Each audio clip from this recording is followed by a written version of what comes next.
ஒன்றிய அரசின் தொழிலாளர் விரோத போக்கை கண்டித்தும் 17 அம்ச கோரிக்கைகளை நிறைவேற்ற வலியுறுத்தியும் தமிழ்நாட்டில் தொழிற்சங்கங்கள் போராட்டத்தில் ஈடுபட்டன. ஒன்றிய அரசின் தொழிலாளர் விரோத போக்கை கண்டித்து நாடு முழுவதும் தொழிற்சங்கங்கள் போராட்டத்தில் ஈடுபட்டன. இந்த வேலைநிறுத்த போராட்டத்தில் 25 கோடிக்கும் அதிகமான தொழிலாளர்கள் பங்கேற்றனர்.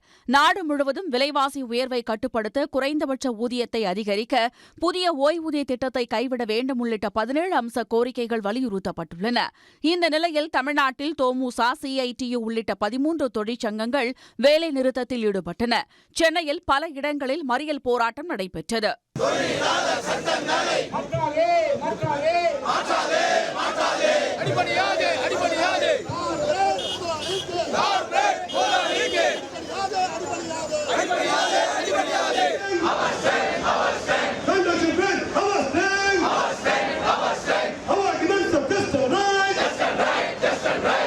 இந்த வேலை நிறுத்தம் என்பது மத்திய அரசாங்கத்திற்கு தொழிற்சங்கங்கள் விடுக்கிற எச்சரிக்கை.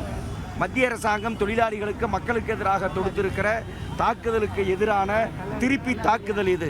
மத்திய அரசாங்கம் உரிய நடவடிக்கை எடுக்க மறுப்பார்களேயானால் இந்த போராட்டம் வேறு பல வடிவங்களிலும் முன்னெடுக்கப்படும். தொழிலாளர்களுக்கு எதிராக எடுக்கிற நடவடிக்கை மத்திய அரசாங்கத்திற்கு நிச்சயமாக தேர்தலிலே எதிரொலிக்கும். தமிழ்நாட்டிலும் பிஜேபி, அதிமுகவுக்கு எதிராக எதிரொலிக்கும்.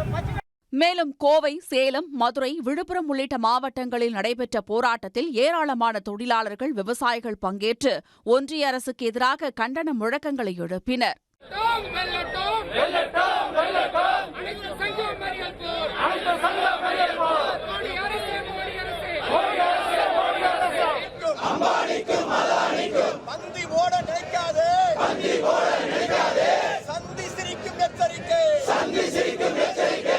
இந்த போராட்டத்தால் பேருந்து சேவைகள் பாதிக்கப்படாமல் இருக்க போக்குவரத்து கழகம் பல்வேறு நடவடிக்கைகளை மேற்கொண்டது. இந்த நிலையில் சென்னையில் வழக்கம் போல் பேருந்துகள் இயக்கப்பட்டன. நார்மலாக போகுது, எல்லா பஸ்ஸுமே ஸ்ட்ரைக்ன்றது கிடையாது. 72 கோயம்பேடு பஸ்ஸும் போகுது, G18 கூடாஞ்சேரி, எல்லா பஸ்ஸுமே நார்மலாக எப்போ மாதிரியே ரெகுலராக இருக்குது.